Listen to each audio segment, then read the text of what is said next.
안녕하세요. 탈미드입니다. 이번 시간엔 샤라 게글림 Chapter 25 25번째 장을 보도록 하겠습니다. 제목은 Mountains, Valleys, Streams and Trees 산들과 계곡들과 시냇가들과 나무들에 대해서 보도록 하겠습니다. I have decided to discuss a topic from my teacher regarding the mountains, valleys, and streams that God created in this world. 이번 시간에 이 저자는 자신이 스승으로부터 배운 혹은 스승과 대화했던 산이란 무엇인가, 계곡이란 무엇인가, 시냇물들이란 무엇인가, 이것들은 모두 하나님께서 이 세상에 만드신 것들인데 이것들에 대해서 그 토픽에 대해서 다루려고 마음을 먹었다로 시작하고 있습니다. And just as the upper land, which is the Malchut, is divided into 7 sections, which is why it is called Bathsheba, daughter of 7, so the lower land is divided into 7 different continents as is known. 이 시대에는 아직까지 5대양 6대주 같은 개념은 없었겠지만 6대주 꼭 그것에 대응할 필요는 없을 것 같습니다. 왜냐하면 여기서 이야기하는 7 대륙들이라는 것은 사실상 앞에 나오듯 7개의 세피로스를 의미한다고 보시는 게 더 맞을 것 같습니다. 마치 위에 있는 땅이, 여기서 위에 있는 땅이라는 건 말쿠트죠. 말쿠트가 7 부분들로 나누어지듯이, 왜냐하면 그녀는 바쉐바, 그러니까 7의 딸이라고 불려지죠. 마찬가지로 하위의 땅, 즉 우리가 살고 있는 이 땅 역시도 7개의 서로 다른 대륙들로 나누어져 있습니다. Nothing happens in the land below that is not the result of the actions of heavenly minister above, who is appointed over it. 그래서 요약을 하자면 그 7 땅에는 각각 그 땅을 다스리는 어떤 영적인 의미에서의 어떤 관리자가 임명되어 있는데요. 그러니까 이제 고대 중세 개념에서는 또한 조아르서를 보신 분은 아시다시피 이집트에도 수호신과 같이 이집트를 담당하는 천사가 있고, 이제 보통 이스라엘 백성들을 관리하던 천사로는 이제 미가엘이 성경에 등장하죠. 약간 그런 식으로 생각하시면 됩니다. 그래서 결국 영적인 세계에서, 즉 위의 세계에서 어떤 그 천상의 관리자들이 행동함으로 말미암아 그 결과가 이 땅에서 벌어집니다. 반대로 이야기하면 하늘에서 이루어지지 않은 건 땅에서도 이루어지지 않더라 라고 볼 수 있겠습니다. 혹은 어떤 일이 일어날 때 하늘에서 먼저 일이 일어나고 땅으로 이어진다는 것이죠.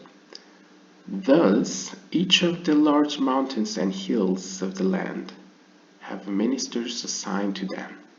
그래서 여기서 설명하죠. 넓고 큰 산들 혹은 산맥들과 언덕들은 다 각각의 관리자들을 임명받고 있습니다. 그러니까 쉽게 얘기하면 각각의 임명자들이 산이나 언덕들에 배정되어 있다는 것이죠. 이건 역시 이제 단순히 문자적으로 해석하기보다는 문자적으로 해석할 수도 있죠. 고대 중세적으로 우리가 문자 그대로 읽으면요. 하지만 여기서 보통 산과 언덕들이라는 것은 우리가 이제 조아르서 해석편에서 보았다시피 어떤 세피라라고도 볼 수 있기 때문에 충분히 이해될 수 있을 것 같습니다. Depending upon the height of one mountain over another, relatively speaking, that is how much higher its minister is than the one for the lower mountain. 그리고 우리가 산과 언덕이라는 이 상징들은 우리에게 이해를 돕는 데 굉장히 유익함을 주는데요. 예를 들면 어떤 산이 다른 산보다 높다라는 표현은 한 영적 관리자가 담당하는 영역이나 힘이 다른 영적 관리자나 힘보다 더 크다라는 것을 직관적으로 보여주게 되죠. Furthermore, 또한 each day these mountains either increase or decrease in size, though it may not be noticeable to man. 또한 매일매일 이러한 산들은 늘어나기도 하고 작아지기도 합니다. 그 크기에 있어서 말이죠. 비록 우리의 눈에는 보이지 않지만 말이죠. 물론 우리가 뭐 에베레스트 산이나 여러 산들이 눈에는 보이지 않지만 매년 상승한다 뭐 이렇게 표현하죠. 근데 여기선 그런 의미라기보다는 왜냐면 작아지기도 하니까요. 물론 이제 뭐 지각 변동에 의해서 작아질 수도 있긴 하지만 우리가 앞에서 봤다시피 여기서의 산들이라는 표현은 이제 세피라라고 봤을 때 그런 어떤 세피라의 어떤 세력 혹은 힘이 영적인 힘이 커질 수도 있고 작아질 수도 있다는 것이죠. 예를 들면 하나님의 자비의 속성이 어떤 경우엔 커질 수도 있고 어떤 경우엔 작게 역사할 수도 있겠죠. It is as the sages say regarding the land of Israel that it was once 400 parcels, but it shook and shrank. 그래서 기띠인 57장 앞면에 보시면 현자들은 그래서 이스라엘 땅에 대해서 이렇게 이야기합니다. 이스라엘 땅은 한때는 400파라상에 달하였었습니다. 하지만 그것은 늘어나기도 하고 줄어들기도 했습니다. 결정적으로는 줄어들었다는 것이겠죠. 그런데 이 400 파라상 혹은 파르소트라고 나오는데요. 여기서 파르스 혹은 히브리어로는 이제 파르사겠죠. 그리고 뭐 영어권에서 이제 파라상이라고 할 텐데 1파라상은 대략 4km라고 합니다. 그러니까 400파라상은 대략 1600km 정도 되겠죠. 사실 현대 건국된 이스라엘을 이제 동서로는 이제 짧기 때문에 상대적으로 이제 남북으로 길게 했을 때는 굉장히 작은 걸로 알고 있습니다. 1600km는 절대 안 되죠. 네. 한 400, 500km 될 것 같은데요. 아무튼 그렇기 때문에 이것도 역시 문자 그대로 해석할 수 하기보다는 일단 400이라는 숫자가 우리가 알다시피 4개의 100 단위들이 모여서 400이 되죠. 그리고 알다시피 이 100을 4개의 100들을 우리가 아시아, 뭐 예치라, 무리아, 아찔루트게 이제 대응을 한다면 4개의 세계들을 의미한다라고도 볼 수 있을 것 같습니다. 그러니까 4개의 세계에 걸쳐져 있는 어떤 상위의 땅, 즉 말쿠트가 이제 온전한 상태였던 때를 의미하는 것으로 볼 수 있을 것 같습니다.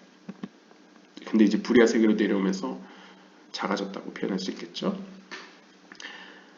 There are some mountains that increase in size and become stronger as a result of the power of the heavenly ministry of red. 그런데 우리가 다시 한번 이제 세부적으로 미세적인 세피롯의 어떤 세계로 들어가 보면 어떤 산들의 경우에는 그 크기에 의해서 증가하고 강하여져서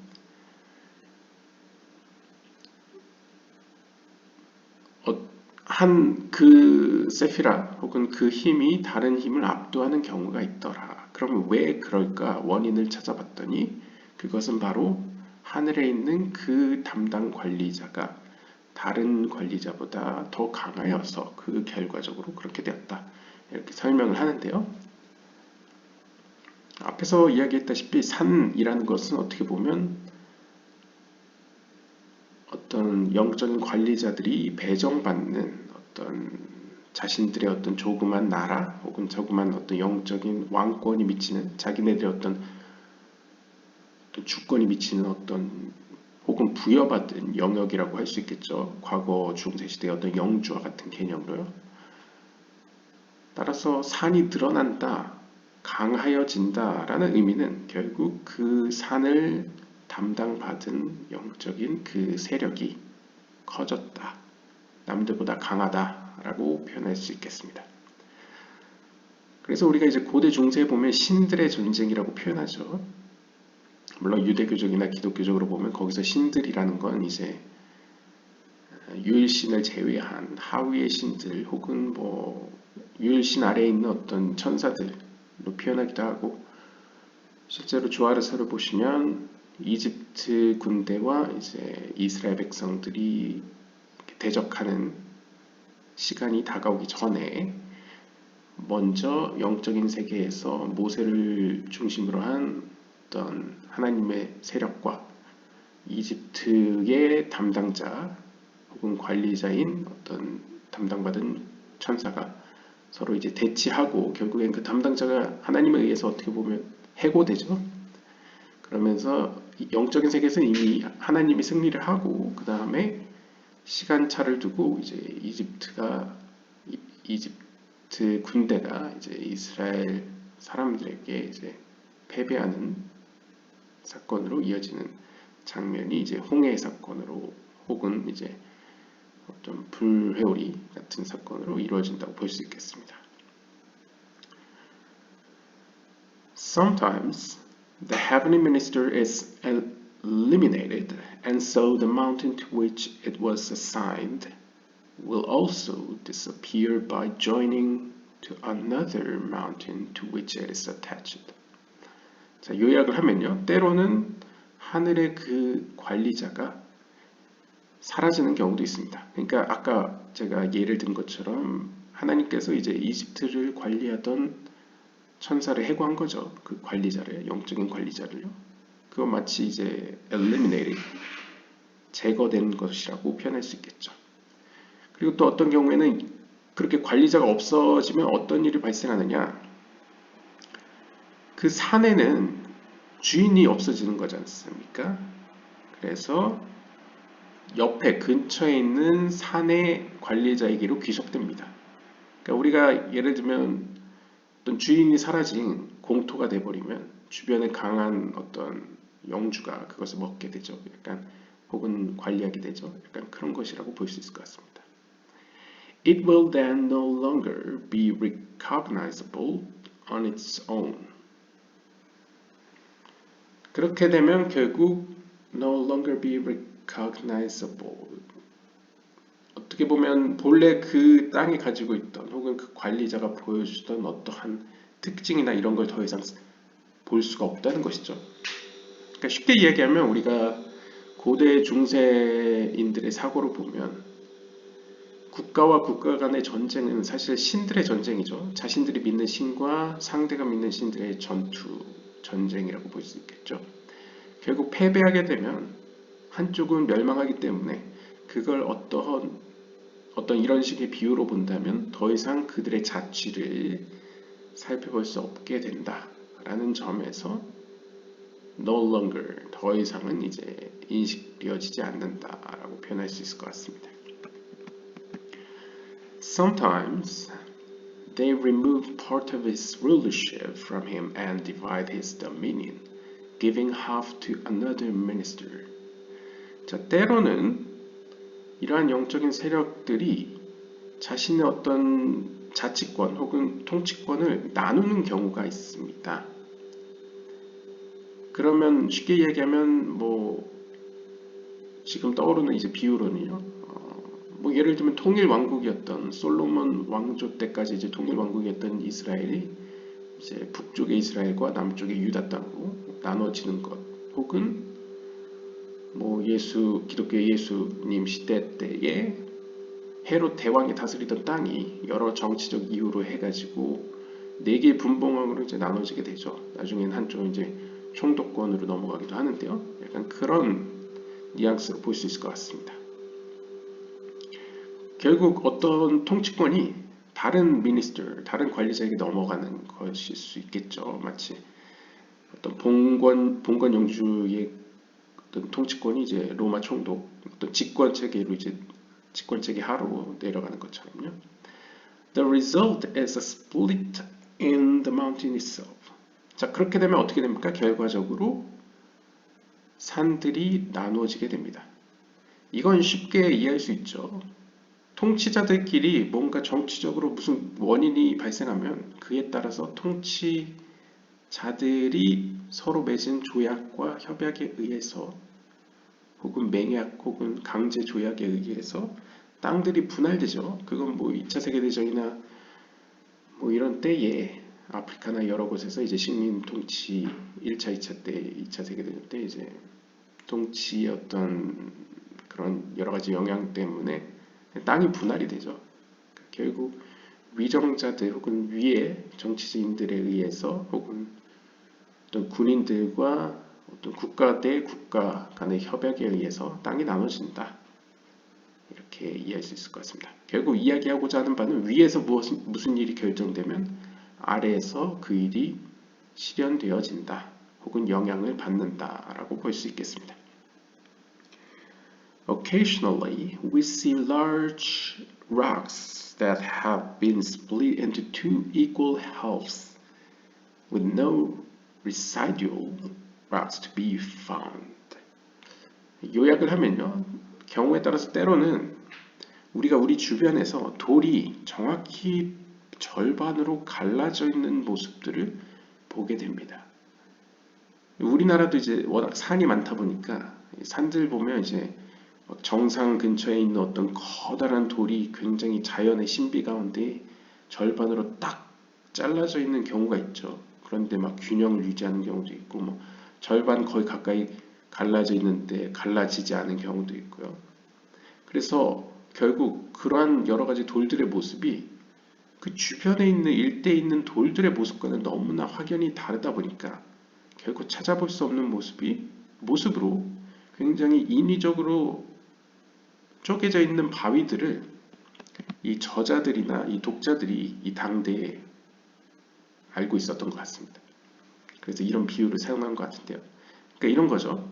자연 가운데에서도 굉장히 이것이 과연 자연이 이루어낸 것일까 할 정도로 신비할 정도로 정확히 혹은 거의 정확히 반으로 갈라진 바위들이 있듯이 영적인 세계와 그 영적인 세계에 의해서 나타나는 현상 역시도 이렇게 통치권과 그 영적인 통치자가 이렇게 분할될 수 있다는 것이죠. Springs. 자, 이제 산 이야기는 끝이 났고요. 그 다음에 이제 샘에 대해서 이야기를 합니다. Springs correspond to the level of the springs of Mainukveen and the upper land of Mahut, which ascend from the depths to above on the face of the land.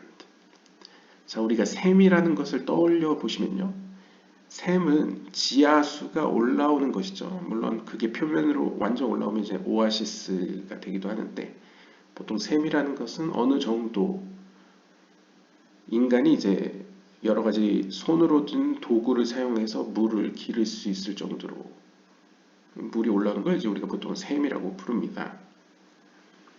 그런데 이 샘들은 상징적으로 영적인 세계의 마인누크빈의 샘을 이야기하는 것이다. 혹은 그것에 대응하는 것이다. 라고 표현합니다.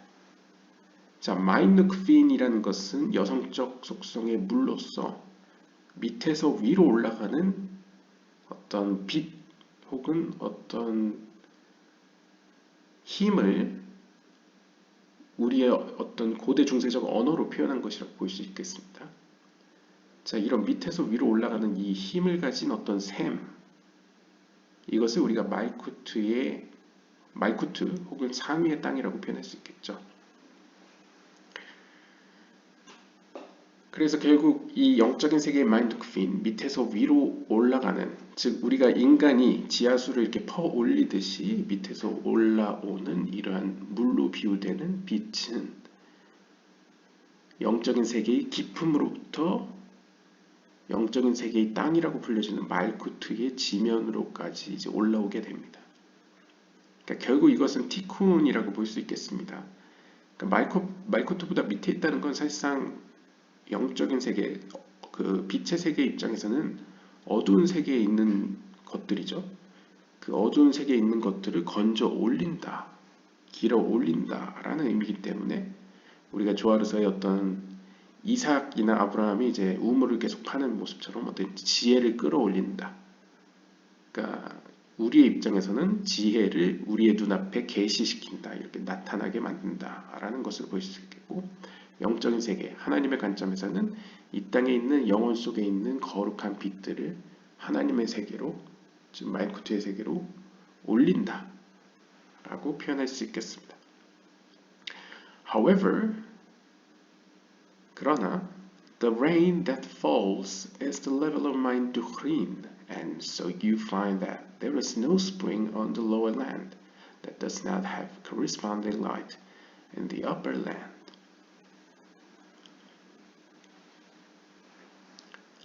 자, 밑에서 위로 올라가는 물이 있다면 반대로 위에서 아래로 내려오는 물이 있을 것입니다.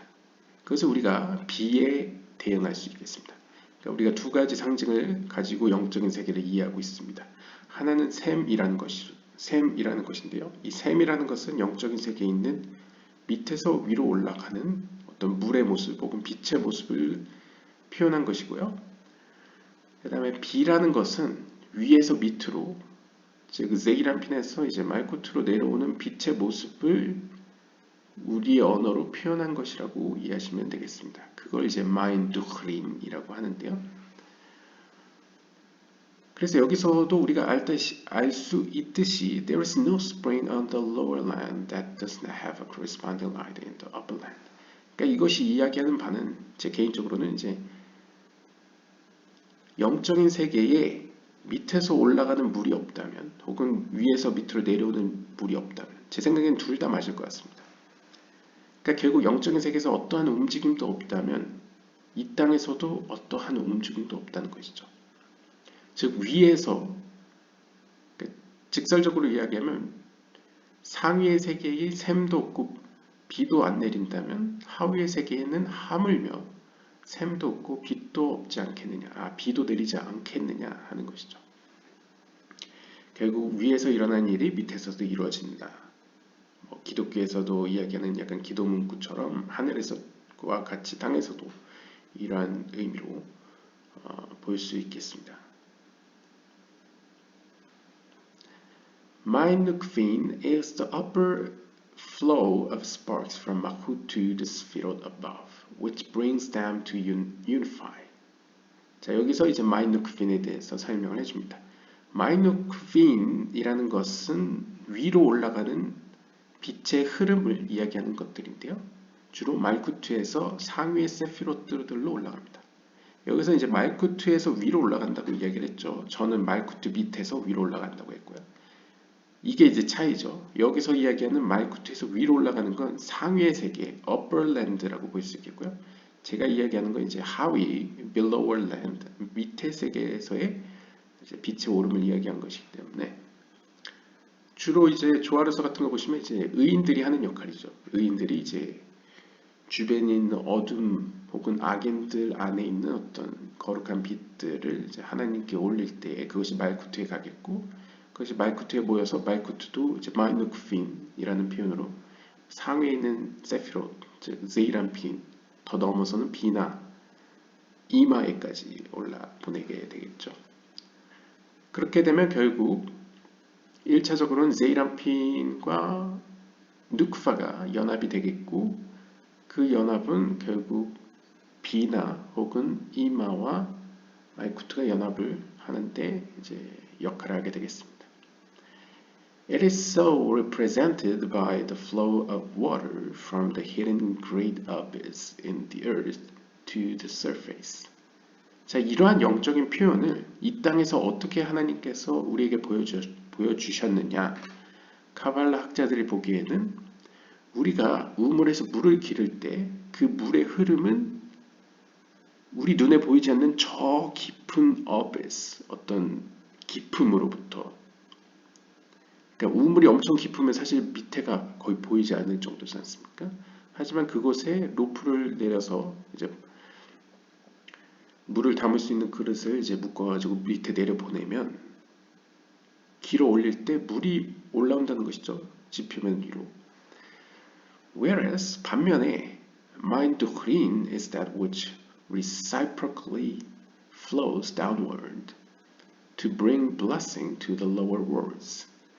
자, 반대로 마인 누크린이라는 건, 마인 두흐린이라는 것은 반대로 역순의 흐름으로서 위에서 밑으로 향하는 빛의 흐름을 이야기합니다. 이 빛의 역할은 bring blessing to the lower worlds. 하위에 있는 세계들의 축복을 가져오는 역할을 하게 됩니다. 즉 비나로부터 오는 빛을 세이란핀이 말쿠트에게 전달하고 말쿠트는 그 빛을 하위에 있는 세계들, 무리하게 예츠라게 아시아계에 있는 영혼들에게 이제 분배해 주는 것이죠. It is so likened to rain. 바로 이러한 면에서 우리는 이것을 비에 비유합니다. 그래서 이제 비도 위에서 밑으로 흐르고 거의 모든 이들에게 차별 없이 내려주는 게 이제 비죠. 악인이든 선인이든 상관없이 기본적으로 모든 어떤 생명들을 존재케 하는 어떤 기능을 하는 어떤 자연의 어떤 모습이 이제 비이고, 이 비를 보면서 카발락자들은 이 마인 누흐린을 떠올린다는 것이죠. 마인 누흐빈 ascends from Malkut to Zeirampin the entire lifetime of the stream. 이 마인 누흐빈 여성적 속성의 물은 우리가 앞에서 살펴봤다시피 의인들로부터 이제 말쿠트에서 제이란핀으로 올라간다고 했죠. 그래서 여기서는 이제 말쿠트에서 제이란핀으로 올라가는 마인 누크빈을 이야기하고 있는데요. 이 뒤에 설명해 보면 이제 제이란핀은 the entire lifetime of the stream. 어떤 물줄기들, 사실상 모든 물줄기들, 그 생명의 어떤 근원들의 lifetime, 끊이지 않는 샘이다, 물줄기, 시내다라고 표현하고 있는데요. 제 개인적인 해석으로는 이것을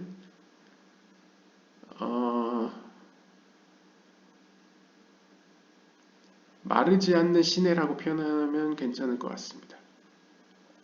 우리나라 같은 경우에는 우리나라 같은 경우에는 물 수자원이 워낙 상대적으로 다른 나라에 비해서는 풍부하기 때문에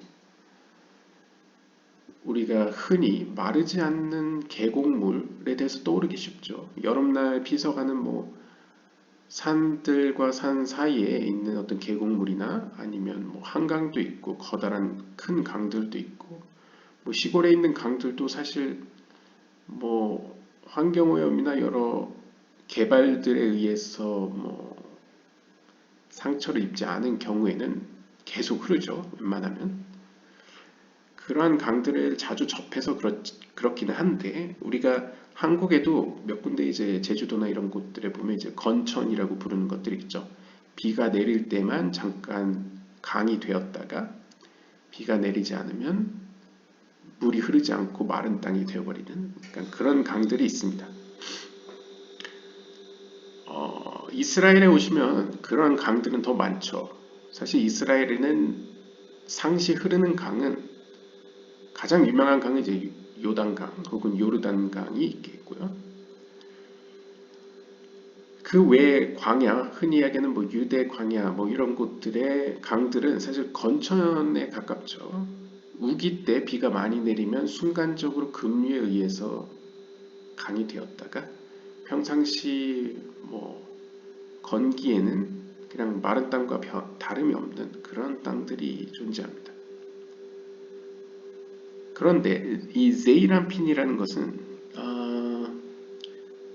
비나 혹은 이마라는 끊임없는 샘, 그러니까 멈추지 않고 계속 물이 공급되는 그 샘으로부터 기원하여서 만들어진 어떤 파르초프이기 때문에 이 제이란핀은 말쿠트의 입장에서는 항상 흐르는, 항상 생명을 가져다주는 강이라고 표현할 수 있겠죠. 여기서 이제 river가 아니고 stream이니까 이제 강보다는 이제 좀 더 작은 규모의 어떤 계곡, 하천이라고 이야기할 수 있겠습니다.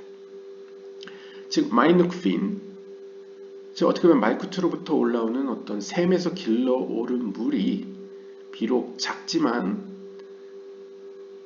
끊임없이 흐르는 생명의 원천인 그 계곡 속으로 올라간다는 것이죠. 상징적으로. 그것과 연합을 한다라고 볼 수 있겠습니다. 그러니까 더 큰 근원 혹은 더 신선하고 더 광활한 혹은 뭔가 규모가 큰 근원 속으로 이제 들어간다라는 모습을 보여주고 있죠. 왜냐하면 이제 영적인 세계, 특별히 거룩한 세계를 우리가 생명이라고 부르기 때문에 그러한 생명을 상징하는 물의 표현을 지금 사용하고 있고요. When a stream or well closes and dries up, so too does the source above and minute feet no longer ascends. 그래서 우리가 상징적으로 이 땅에서도 어떤 시내나 계곡이 마르게 되거나 혹은 우물이 막혀지게 되면 이제 고대인들은 이제 이 우물이 굉장히 귀했기 때문에 우물 문을 아무도 모르게 닫거나, 그러니까 폐쇄시켜서 이제 못 찾게 만들거나 아니면 실제로 물이 흐르는 근원지를 끊어가지고 땅을 말라버리게 만들죠. 적들이 사용하지 못하도록요. 약간 그런 것처럼 만약 이런 어떤 샘 혹은 어떤 계곡이 혹은 시냇물이 막혀서 마르게 되면 마찬가지로 그 근원도 상위 근원, 즉 상위 근원이 뭐냐면 말쿠트겠죠. 말쿠트도 마르게 되어서 더 이상 세이란핀으로 올라가는 마인누크핀이 없게 되어집니다. 그러니까 쉽게 이야기하면 우리가 상상해 보면 이 땅에서 의인들이나 혹은 뭐 하나님을 쫓는 혹은 어떤 열망하는 이들이 이 마인누크핀 하나님께로 올리는 어떤 뭐 종교적으로 표현하면 기도나 성경 연구 혹은 약간 가발라적으로 표현하면 이 마인누크핀 뭔가 밑에서 위로 올리는 그런 어떤 작용이 없다면 마찬가지로 말쿠트에서 제이란핀으로 올릴 작용도 없다는 것이죠. 즉 이거는 반대로 아래에서 뭔가 일어나지 않으면 위에서도 아무런 일도 일어나지 않는다라고 볼 수 있겠습니다. 이건 약간 기독교의 뭔가 아래에서 잠그면 위에서 잠기고 아래에서 풀면 위에서도 풀리는 약간 그런 표현이라고 보시면 될 것 같습니다. Sometimes we see that a stream is renewed, producing water from a new source. 때로는 우리가 어떤 영적인 세계를 살펴보면 그리고 현실 이 세계를 살펴보면 어떤 경우에는 어떤 시냇물이 새로운 근원으로부터 물을 끌어와 흘려보내는 경우가 있습니다. 즉 우리가 자연, 뭐 지진과 같은 어떤 자연적인 현상이나 아니면 인간의 어떤 인위적인 노력이나 작용에 의해서 기존의 물 근원이 끊겨서 분명히 마른 땅이 되었지만 다시 다른 곳으로부터 물 근원을 끌어와 가지고 물을 흘려보낼 경우에는 새로운 계곡이 탄생하는 경우가 있다는 것이죠. 혹은 같은 시냇물 경로이지만 새로운 물의 공급으로 다시 부활하는 경우가 있다는 것이죠. 마찬가지로 만약 이 땅에서 의인들이나 하나님을 찾는 이들이 그것이 뭐 한국일 수도 있고 미국일 수도 있고 이스라엘일 수도 있고 다른 나라일 수도 있겠지만 그러한 곳에서 새로운 근원과 같이 말쿠트 즉 하나님의 나라로 혹은 하나님의 왕권으로 물을 올리게 되면 상징적으로 이제 물을 올리게 되면 마찬가지로 말쿠트에서 제이란핀으로 다시금 새로워져 물을 올린다. 그러한 현상을 내가 보았다라는 것이죠. This reveals that a light above has been renewed, or that a soul has caused Mainukfin to ascend from Makut to Zerapin. 즉, 이러한 현상은 다음과 같은 사실을 보여줍니다. 즉, 제가 설명한 바와 같이 밑에서의 어떤 작용 때문에 상위의 세계, 저 위의 땅, 즉 하나님의 나라 혹은 하나님의 왕권, 이 말쿠트에서도 어떤 새로운 빛 때문에 새로워진다는 것이죠. 혹은 여기서 뒤에 나오네요. That a soul, 한 영혼이, 즉 여기서 한 영혼은 보통 이제 의인을 이야기하죠. 한 영혼이 마이누크핀으로 하여금 올라가서 이제 말쿠트에서 제이라핀으로 올라갈 수 있게 작동을 한다는 것이죠. There is also a minister appointed over each tree below, and when it is terminated, the tree dries up. 자, 여기까지가 이제 우리가 계곡 혹은 샘에 대한 이야기였고요. 다음으로 이제 나무에 대한 이야기로 들어갑니다. 우리가 보통 이제 조아르서 같은 거나 뭐 이런 거 보시면 에덴 동산에서 나오는 동산이 말쿠트로 표현되죠. 그리고 말쿠트에는 여러 과실수들이 있었는데, 즉 나무들이라는 건 상징적으로 말쿠트에서 기원한 또 다른 어떤 영적인 갈래들, 즉 땅에서부터 영양분을 취해서 뭔가 열매를 맺는, 결과물을 맺는 어떤 각각의 어떤, 그래서 때로는 인간의 영혼들로 비유되기도 하죠.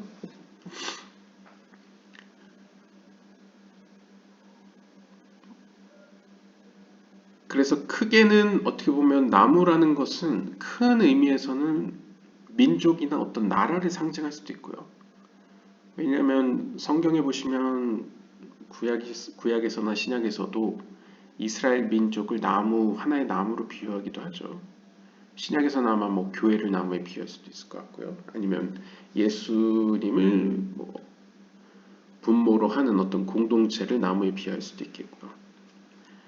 그렇게 나무라는 건 큰 거시적 관점에서는 어떤 민족이나 국가, 어떤 공동체를 의미한다면, 거시적으로는요. 거시적 관점에서는. 미시적 관점에서는 각각의 영혼을 또 나무라고 표현할 수도 있을 겁니다. 아무튼 이렇게 거시적 관점이든 미시적 관점이든 간에 이 나무로 비유되는 것에는 각각 하나님께서 임명하는 관리자가 있다라는 것이죠. 우리가 이제 거시적 관점에서는 민족을 수호하는 수호천사라고 부르죠. 이스라엘 같은 경우에는 이스라엘 민족을 지키던 수호천사는 우리가 보통 미가엘이라고 부르고요. 그 다음에 미시적 관점에서 각각의 개인들을 지키는 어떤 영적인 세력 혹은 천사를 우리가 흔히 수호천사라고 부르죠. 이러한 어떤 관리자 혹은 담당자가 임명되어 있습니다. 그런데 만약 이 담당자가 마찬가지로 소멸되게 되면, 혹은 사라지게 되면, 혹은 해임되게 되면 그 나무 역시 말라버리게 됩니다. 사실 이제 직관적으로 이야기해서 관리자가 사라진다는 것은 더 이상 관리가 이루어지지 않는다는 것이죠. 우리가 이제 고대 중동의 비유를 보면 왕이 관리하는 어떤 정원에 있는 멋진 나무들 같은 경우에는 오늘날의 어떤 잘 정돈된 정원들도 그러하듯이 관리자의 손길을 매우 필요로 합니다. 관리자의 손길에 따라서 그 나무가 원래의 모습보다 훨씬 더 아름다워질 수도 있고요. 혹은 관리자의 손길이 아니었으면 자연적으로 말라 죽었어야 할 식물들이 관리자의 손길에 의해서 살아나는 경우도 있고요. 그리고 나무는 혼자서 움직일 수 없기 때문에 가령 나무 주위로 흐르던 물길이 끊어지면 그 나무는 죽게 되겠죠. 하지만 관리자가 끊임없이 이제 관계수로를 정비해 주면서 정원에 있는 나무들이 계속 살아나게 됩니다.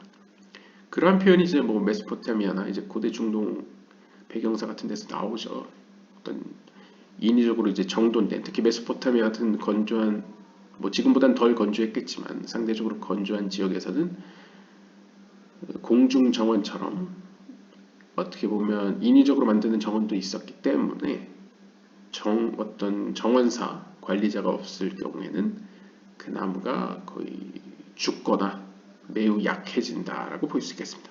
마찬가지로 이 영적인 담당자들은 사실상 어떻게 보면 민족, 거시적 개념에서는 그 민족에게 어떠한 하나님의 뜻에 따라서 도움을 주는, 예를 들면 이집트를 담당하던 그 관리자 혹은 천사 역시도 어떻게 보면 자기 입장에서는 자기에게 담당을 맡긴 혹은 부여된 그 나라를 중심으로 생각을 하겠죠. 그러니까 이집트에게 어떤 유리한 쪽으로 뭔가 도움을 주고 혜택을 주고 이끌고 영적인 어떤, 그러니까 사람들의 눈에 보이지 않는 식으로 이제 뭔가 이끌고 문명을 발달시키고 이러한 역할을 했다고 볼 수 있겠습니다. 마찬가지로 미시적 관점에서도 인간을 돕는 수호천사를 우리가 떠올려 보시면 수호천사가 직접적으로 인간을 이렇게 도와주진 않죠. 왜냐하면 인간에게는 자유의지나 어떤 하나님이 그들에게 맡긴 미션 혹은 바라시는 면이 있기 때문에 수호천사가 뭔가 직접적으로 뭘 하진 않지만 간접적으로 위험할 때 그를 돕는다거나 하나님의 뜻 안에서 그에게 조언을 한다거나 뭔가 왠지 모르게 마음속에 뭔가 변화를 일으킨다거나 뭔가를 하고자 하는 마음을 만든다거나 뭐 여러 가지 모습으로 그가 영적인 여정을 갈 수 있도록 돕는 존재가 이제 이러한 담당자라고 볼 수 있겠습니다. 그런데 그러한 담당자가 해임됐거나 소멸되었다는 것은 사실상 제 개인적으로는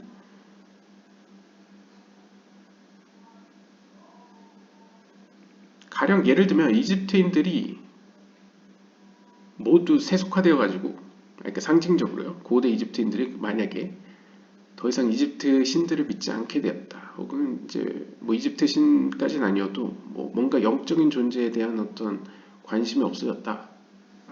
그런다면 사실 뭐 신이라는 것 자체가, 특별히 하나님이라는 존재 자체가 우리가 알다시피 영적인 존재인데 영적인데 관심이 없는 세상이 되어버리면 신을 만날 수 있는 기회가 없겠죠. 혹은 뭐 신이 원하는 방향으로 나갈 뭔가 의지가 생길 확률이 줄어들겠죠.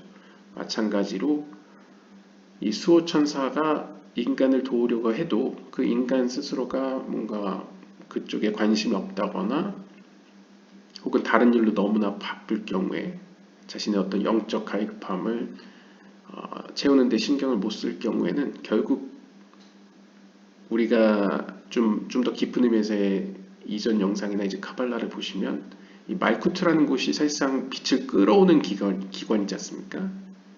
그러니까 다른 세피라와 다르게 가장 강렬히 빛을 발하기 때문에 빛이 그 강렬함에 이끌려서 내려오는 것인데, 그러한 강렬함 역할을 하는 우리가 그러한 어떤 욕구가 없다면, 영적인 욕구가 없다면 사실 수호천사 입장에서도 충분한 빛을 본인도 받을 어떤 기회가 적겠죠. 사실 글쎄요, 뭐 수호천사가 뭐 성과자인지는 모르겠지만 이제 상징적으로, 가령 예를 들면 옛날 고대 중세식으로 생각을 해보시면, 옛날 같은 경우에 특히 뭐 이슬람 제국이나 이런 데 보시면 왕 밑에 수많은 첩들과 왕비들이 있었지 않습니까? 그들에게는 다 각각 그 왕비나 첩들에게는 분명히 어, 그녀들의 삶을 전반적으로 책임지는 관리들이 한 명씩 붙어 있었을 겁니다. 보통 넷이나 뭐 시종드는 사람이 붙어 있었겠죠. 그런데 그 넷이나 시종들 가운데는 이제 총책임자가 있을 테고, 그 총책임자는 우리가 에스더서에서 보듯이 굉장히 어느 정도의 학식이 있고 눈썰미가 있는 사람일 겁니다. 그러니까 어느 정도 꽤 유용한 인재들인 것이죠. 그러한 인재들이 각각 왕비라는 이름으로 혹은 이제 왕의 사랑을 받는 여인이라는 이유 하나만으로 이제 임명이 되는 겁니다. 1대1로. 그런데 만약 그 왕비나 어떤 첩이 왕에 대해 아무런 관심이 없습니다. 그 왕을 사랑하지도 않고 왕을 만나고 싶은 생각도 없습니다. 그러면 우리가 알다시피 역사 속에서 그냥 왕을 한 번밖에 못 만나고 이제 뭐 죽을 수도 있죠. 나이가 들어서. 반면에 만약 그 왕비나 첩이 그런 어떤 황제나 어떤 왕의 총애를 입게 되면, 그러니까 큰 뭔가 사랑을 많이 받게 되면 덩달아서 그에게 그 옆에 붙여준 그 관료 역시도 자신의 명예와 영광이 높아지는 것이죠. 약간 그런 뉘앙스에서 이 관리자들과 나무의 관계도 이해될 수 있을 것 같습니다. 제 생각에 이 관리자가 해고되고 해임되는 이유는 나무에게 문제가 있다고 저는 생각합니다. 그러니까 여기서 나무라고 해서 나무? 이렇게 생각할 수도 있지만 우리가 나무를 국가의 어떤 정치권, 최고 통치권자라고 생각해 볼 수도 있을 것 같습니다. 예를 들면 이스라엘과 이집트의 싸움도 사실 고대 이스라엘 이집트의 싸움도 모세라는 한 나무와 파라오, 그 당시 파라오가 누구였는지에 대해 이제 학술적으로 이제 여러 의견이 있으니까요. 누구라고는 이야기 안 하지만 파라오와 모세의 대결이었죠.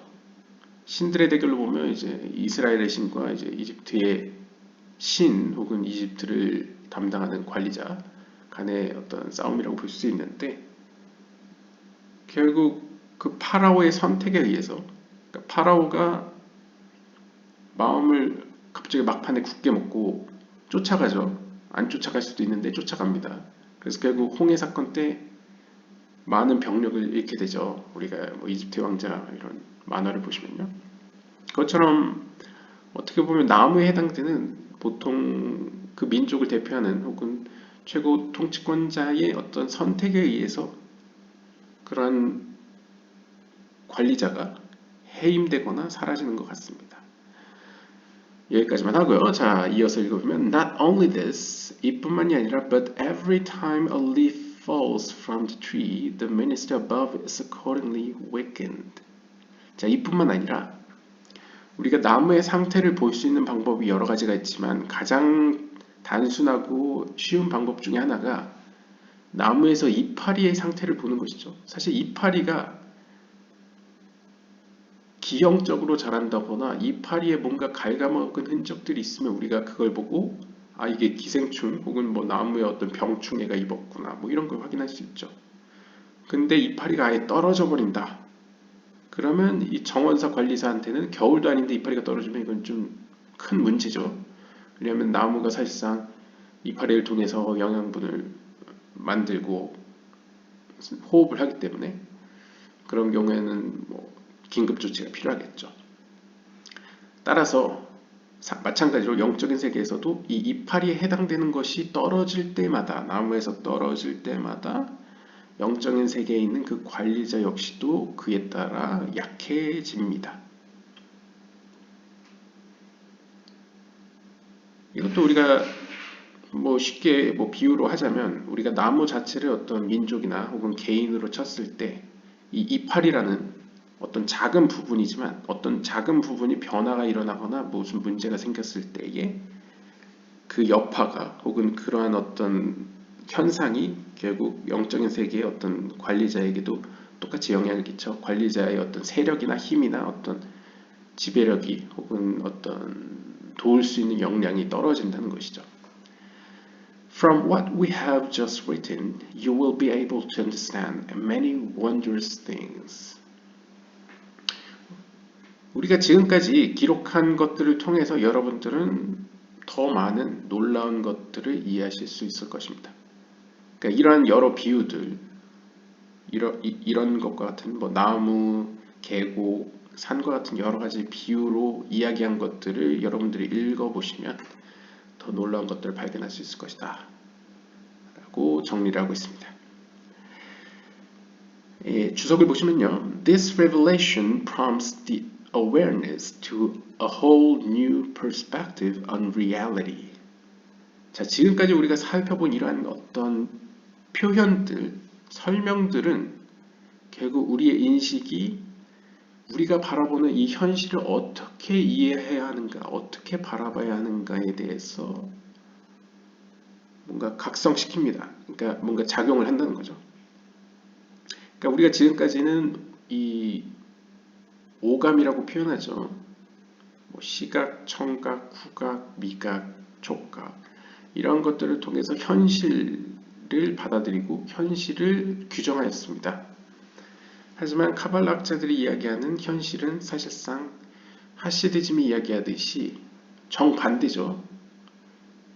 영감이라고 표현해야 될까요? 하여튼 영적인 감각을 통해서 인식되는 영적인 세계가 실제하는 것이라고 주장하는 것이 이제 하시디즘 쪽 사람들이기 때문에, 그리고 카발라 쪽도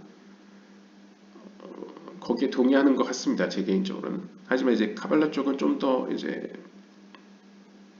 뭐랄까요, 현실 어떤 작용이 영적인 세계에도 어떤 영향을 미친다, 반작용을 일으킨다 라고 이야기하는 게 제가 현재까지 살펴본 카발라인데, 아무튼 그렇다 하더라도 중요한 것은 영적인 세계와 이 물리적인 세계를 이렇게 무게를 쟀을 때 어디가 보다 현실이다라고 이야기할 수 있느냐. 그러니까 현실이라는 걸 뭐 규정에 따라 다르겠지만 가장 중요하고 영향력 있고 그러니까 최종적인 모습이 될 것은 무엇이냐 했을 때는 좀 더 영적인 세계가 비중이 크다는 거죠. 왜냐하면 세계를 창조한 존재 자체가 이제 신이고, 신은 영적인 존재이기 때문에 결국 영적인 세계가 신의 관점에서는 실존이기 때문에, 현실이기 때문에 우리의 관점이 이렇게 새롭게 완전히 새로워지도록 인도한다라고 볼 수 있겠습니다.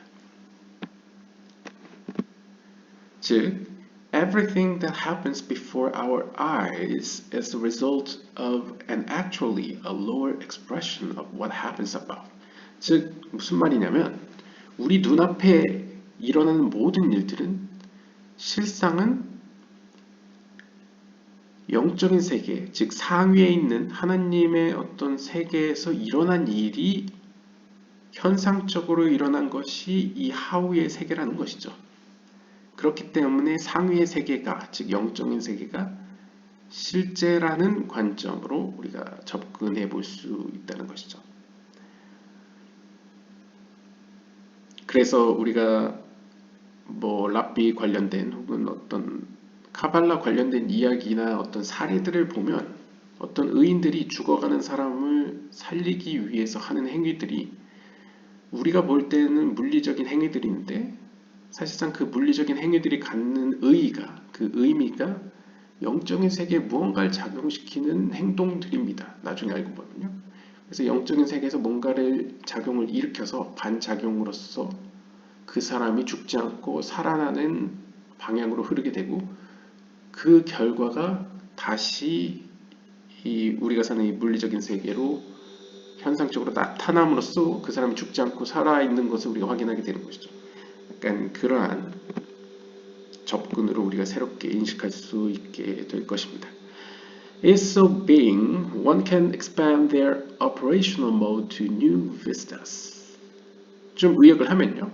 자, 우리가 이렇게 우리에게 가장 중요하고 어떻게 보면 우리가 살아가는데, 그리고 좀 장기적인 측면에서 중요한 것이, 그리고 실제하는 것이 영적인 세계, 상위의 세계라고 우리가 전제를 해본다면, 그러한 관점에서 우리가 살아본다면 우리는 그러한 새롭게 변화한 관점에서 어떻게 전략적으로 어떻게 살아가야 될지 그 태도를 새롭게 한번 규정해 볼 수 있을 것입니다. 라고 보는 것이 이제 카발라 학자들의 의견들이죠. 아마 이제 카발라 학자들이나 하시디즘 쪽 사람들은 아마 생각하기에 현실 세계는 물론 중요하긴 합니다. 그들에게도. 왜냐하면 카발라도 이야기하듯이 어떻게 보면 물리적인 세계라는 것 자체가 하나님께서 자신이 만든 걸 어떻게 보면 어떤 면에서는 자랑하면서 하나님 자신과 이제 즐기고 행복해하고 뭐 기뻐하는 것이 목적으로 사실 피조 세계가 만들어진 것이죠. 그래서 좀 아이러니하지만 하나님의 목적 자체는 굉장히 인간 중심적입니다. 그러니까 이게 우리가 보통 신 중심, 인간 중심이라고 하는데 약간 뉘앙스만 조금 바꾸면 이게 인간 중심이 되어버립니다. 왜냐하면 물론 종교나 뭐 기독교, 유대교 다 신 중심의 종교긴 하지만, 그리고 신학도 신 중심적 관점이긴 하지만, 사실 신 자신이, 하나님 자신이 관심을 두고 있는 건 인간이기 때문에 피조 세계는 사실 인간을 위해서 만들어졌다 해도 과언이 아니죠. 그 뭐 틀린 말도 아니고요. 그렇기 때문에 어떻게 보면 인간 중심적으로 세상이 만들어졌다라고도 볼 수 있겠죠. 뭐 가령 예를 들면 기독교, 구교회, 혹은 뭐 정통 동방종교회나 뭐 이런 기도문을 보더라도 예배에서 이제 기도하는 문구를 보면 새를 위해서도 축복하고 바다에 있는 물고기를 위해서도 축복하고 하는 문구들을 사용합니다. 그 말인즉슨 모든 피조 세계는 결국 하나님과 인간의 관계 속에서 인간이 먼저 축복을 받고 그 축복이 피조 세계로 내려가는 이런 약간 어떤 의미에서 낙수적인 효과적으로 보이는 약간 그런 뉘앙스를 보여주고 있습니다. 그러니까 결국 인간이 먼저고 하나님의 관점에서는 최소한 영적인 의미에서 인간이 먼저고 그 다음 피조 세계가 다음인 것을 볼 수 있죠. 물론 실존에 있어서는 저도 동의하다시피 인간은 어떻게 보면 자연의 일부죠. 하지만 영적인 관점에서는 인간이 먼저인 모양을 많이 보여주고 있습니다. 아무래도 인간이 그 생명의 영혼 혹은 생령이라고 우리가 번역하는 그것이 혹은 그것과 하나님의 형상이라는 어떤 측면이 같이 들어있기 때문에 그렇게 애초에 만들어진 것으로 보이고요. 그런 의미에서 이제 카발라 학자들이나 이제 하시디즘 쪽 이런 사람들은 그런 하나님의 피조 세계를 우리가 행복하게 누리면서 그걸 통해서 하나님을 찬양하고 예배하는 것이 중요하다. 그러니까 결국 예배나 뭐 찬양, 뭐 기도, 성경 연구 이거 다 사실 물리적인 행위지만 사실 궁극적인 그 함축된 의미는 영적인 세계에 대한 관심과 어떤 영적인 뭔가의 작용을 일으키는 행위들이기 때문에 사실상은 이러한 사람들, 가발락자들이나 의인들이나 뭐 하시든 쪽 사람들에게는 사실상 실제하는 게 무엇이냐라고 하면 실제하는 것은 다름 아닌 보이지 않는 세계, 영적인 세계다 라는 것이 이제 결론이 되어버린 것이죠. 네, 그렇습니다. 그래서 이번 시간에는 mountains, 산들과 계곡들과 시내 혹은 개울들 그리고 나무들에 대해서 보았습니다. 다음 시간에 이어서 보도록 하겠습니다. 감사합니다.